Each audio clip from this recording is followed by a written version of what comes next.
Pinatawag para sa ating pagmamahal kapalinan sa National para Dr. Lizardo Bolaños. Sa kahilingan po ng mga guro na mamahala na si Ginoong Sisto M. Hernandez, bilang Solicitor General ng San Rizal Gilidor, ay pinatutunayan ko bilang punong guro sa kapag-ugnay na parang elementaryo ng Balibara Fernando na kasinasinan ng para mga kailangan sa pagkatapos ng kurikulum pang-elementarya na itinakda ng magawa ng Gaston, Republika ng Pilipinas, kaya hinihiling ko po ang pagkakapanggay sa kanilang pagkatapos. Ang pagkakapangyayara ng mga kaagalan, Dr. Lizardo O. Bolaños, at sa visa ng kapangyarihan inilawag sa akin ng kagawaran ng edukasyon bilang konsalay ng edukasyon sa Pilipino at matapos ay pahalag ng inyong mga guro at punong guro na balwalhatin ninyong nagampanan ang pangailangan ng K-12 curriculum. Pinagtitibay ko ngayong araw na ito, ika-29 ng Mayo, 2024, ang inyong pagtatapos.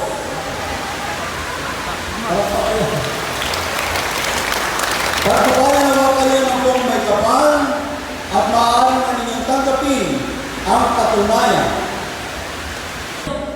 Ating ipinagpamalaki ang ating, sabi natin, hindi nuno, kundi isang mahusay na pinuno, si Ginoong Atty. Willie Puso.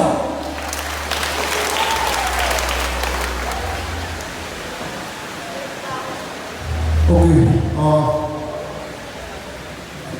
You sit down, please. Okay. Unang-una, magandang hapon po sa inyo lahat. Sa mga magulang, sa mga estudyante na magsisipan tapos ngayon, higit sa lahat sa mga pagulang na Fernando Base Elementary School, ang inyong lingkod ay graduate na hapalan ng ito ng sa pong karangalan na ako'y nagmula sa paaralan ko. Okay? Now, pagpamanhin nyo, gusto ko lang kong isang itama ang isang pagkakamali. I am not a lawyer by profession. Ikaroon po nagkakamali.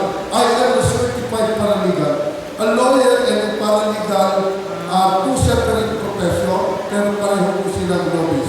Hindi po sila sadyang pagkakamali ito. Hinihingi po ang pamanhin. Okay. Now, the other day, nakakagad po ako ng panyaya para po maging speaker sa ating graduation night. At nang sabi po ni Sir Sisto, pinagkakamalan nila na kami magkapatid dahil Sisto po siya, po ay Sisto ang height. No? So, as sabi po ni Sir Sisto sa akin, Sir Willie, may tema.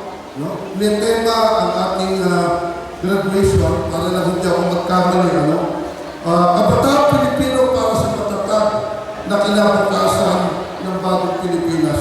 Nung nabasa ko, pakiramdam ko masaya ako kasi napakahalaga ng tema para sa taong ito. Very timely, very adequate, no? Talagang napapanahon. At nais ko na bigyan ng malalim na kahulugan at pagpapaliwanag ang tema natin. Hindi ko intensyon na magbigay ng mabubulaklak na pananalita, kundi nais ko ay magbigay ng malalim na paliwanag. Mga anak, kung may call nyo, pakinggan nyo mabuti sapagkat mahalaga ang tema at mahalaga ang aking mapabuti at ipaliliwanag sapagkat hindi magiging gabay ninyo sa patuloy ng pagtahang ng inyong kinabukasan sa pagpasok nyo sa high school. Okay, ngayon nagtatapos tayo ng unang yugto ng ating pag-aaral. Papasok tayo sa pangalawang yugto ng ating pag-aaral, which is, mga anak, very critical. Ito ang yugto na pagpasok sa high school. Narito na magbabago ang lahat. Lahat kayo ay magiging scientist pagpasok ng high school. Scientist, bakit? Anong trabaho ng scientist? Tumuklas, magsulit, mag-eksperimento. Ang iba sa inyo, ang mga lalaki, tatay, mahingi, ganyan ng bakit? Bibili po ako ng 3 flowers pomade. Gusto natin, nakapamadala tayo pag pumasok sa school.